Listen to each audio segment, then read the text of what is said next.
응원의 박수 보내주세요. 오늘도 이비담모래님, 이주영 선생님이 명받아 순종하는 마음으로 10분 스피치를 하도록 하겠습니다. 근데 입이 안 잠궈지네요. 배가 나와. 밤마다 뒤풀이 자리가 있어가지고요. 어쩔 수가 없습니다. 너무 멋져요. 근데 채워지긴 채워지네요. 네네. 자, 여러분 여기 집중하세요. 집중해야 네. 꽃을 피울 수 있습니다. 네. 집중력이 행복력이고 성공력입니다. 네. 그럼에도 불구하고 이렇게 옆으로 보신 분이 계신데 정면으로 저를 바라봐 주시죠. 네.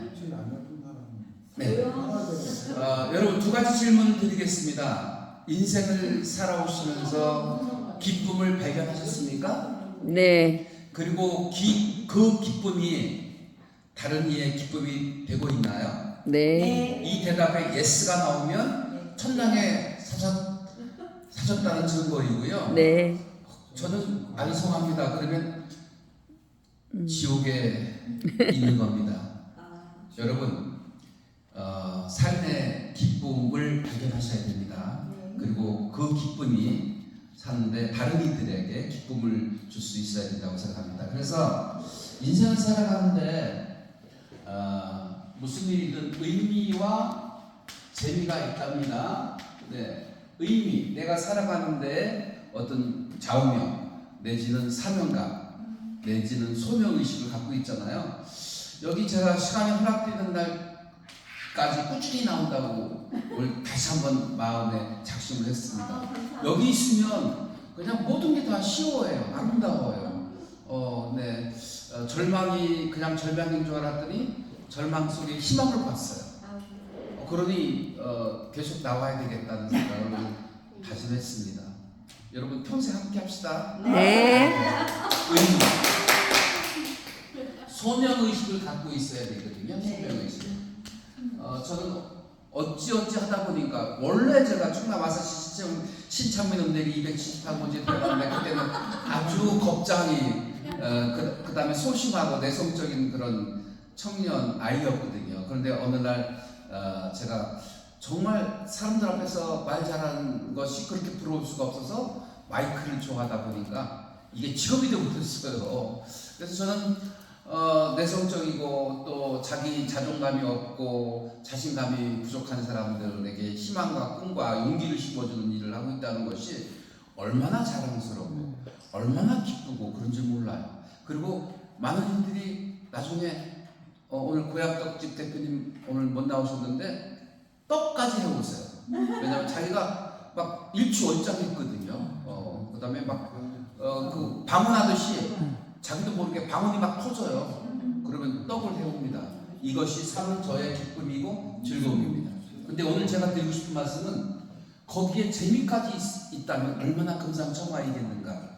재미에 관해서 얘기를 할 거예요.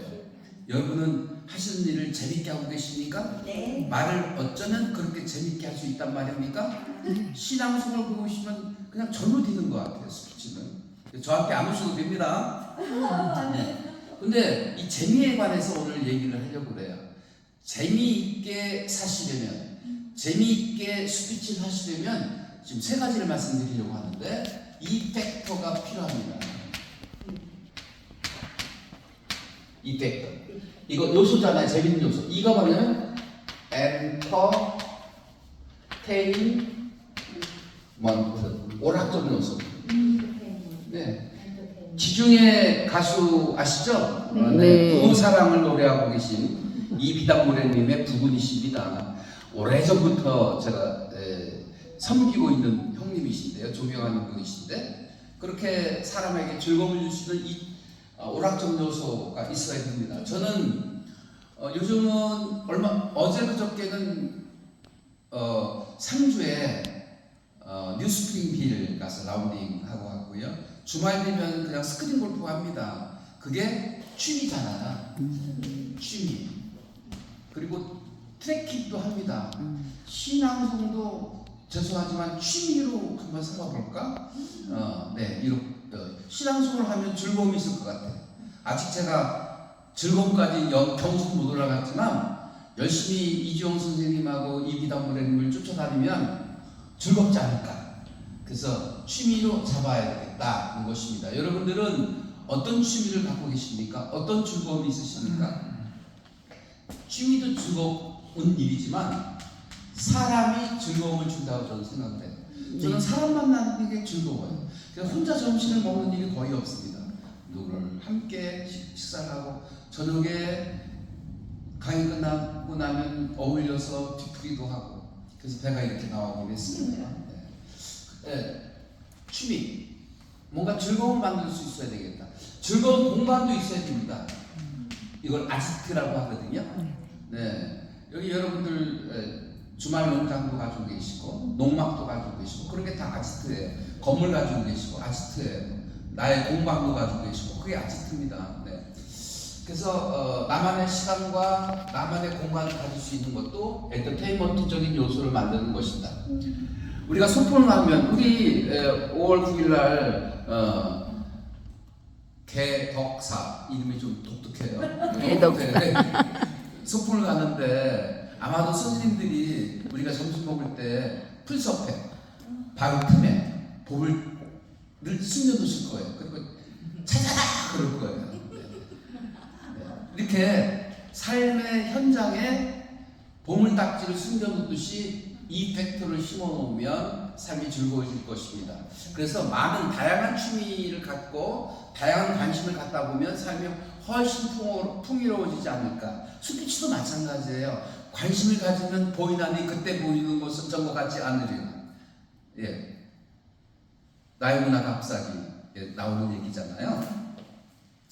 그래서 이펙터가 필요하다는 말씀드리고요. 또 하나 3F가 필요한데요. 3F가 뭐냐면 세 가지 적어볼게요.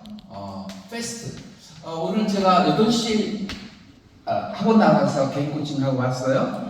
네, 왜냐면 그분이 사회를 봐야 되는 거 큰 행사예요. 서대전 사거리 광장에서 하는 행사인데 신흥사 주지스님 부인이에요. 그분이 저한테 코칭을 받고 있는데 신흥사가 저기 모건대 근방이에요. 정토종이라도 이에요. 그래서 스님이 결혼할 수 있어요. 아들이 셋이더라고요. 근데 그분이 갖고 있는데 사회를 본대요. 그래서 사회를 재밌게 보는 방법이 뭐예요? 저한테 묻는 거예요. 그래서 페스트 얘기했어요. 순발력. 순발력 하면 와닿지 않죠?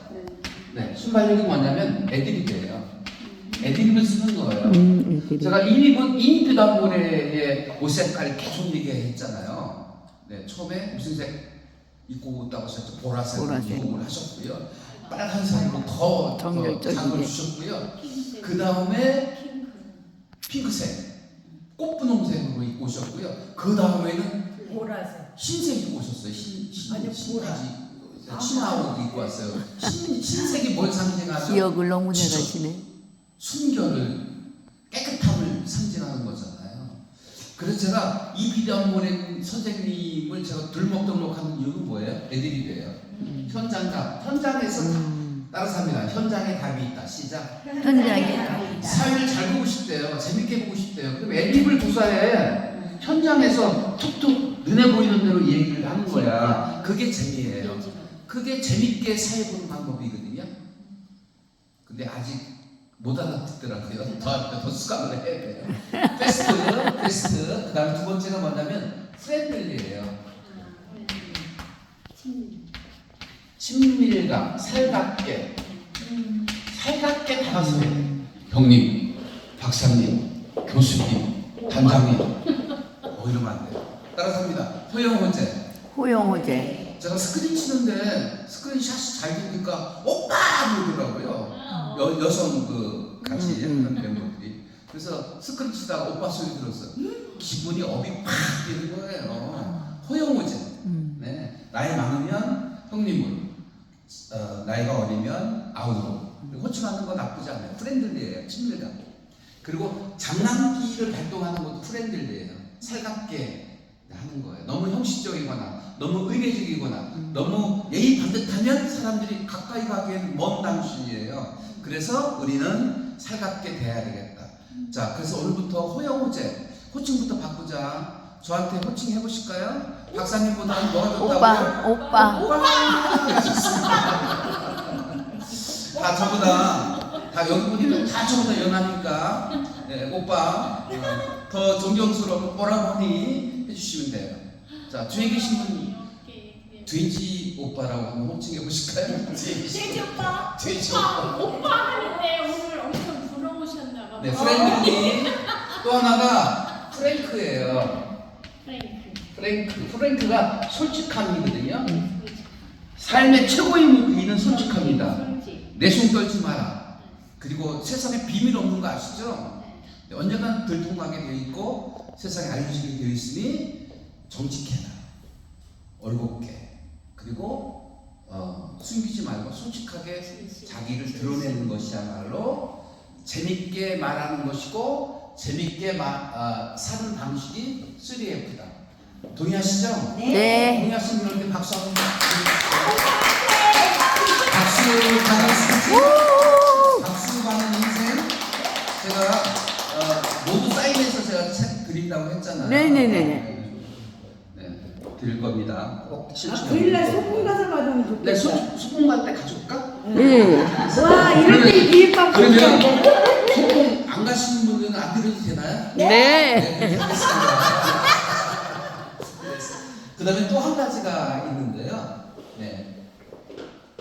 반전입니다. 반전의 힘. 이게 뭐냐면 의외성입니다. 사람들은 말을 하다 보면 아 그래 이렇게 갈 거야 기대치가 있거든요. 근데 이 기대치를 확 꺾어주는 거 이게 이제 이게 뭐죠? 격차 나잖아요. 격차. 그래서 격차 이론이라고 합니다.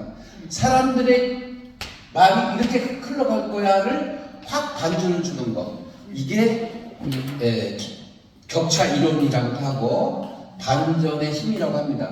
삶에도 반전이 있어야 돼요. 매일 다람쥐 쳇바퀴 돌듯이 그렇게 굴러가면 삶이 무료해지고 권태스러워지고 의미가 없어지는 거예요. 의미를 높이려면 어떻게 해야 돼요? 변화가 있어야 돼요.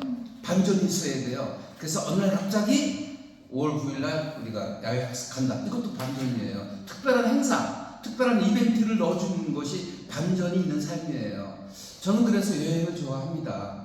최인철 교수가 행복하려면 여행을 떠나라 이런 게 있거든요. 여행은 뭐가 있나요? 보고, 듣고, 걷고, 먹고, 수다 떨고 5가지가 다 있어요. 그래서 싸우고, 지지고 볶고, 화해하고 이게 뭐죠?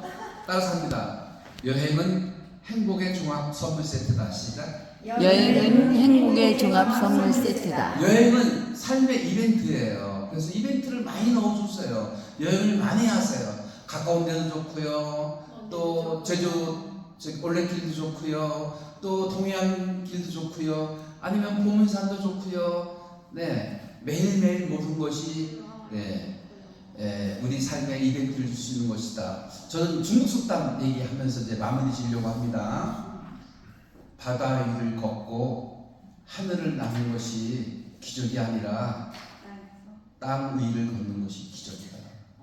여러분 땅 위를 걷고 오셨죠? 네. 기적인 거예요.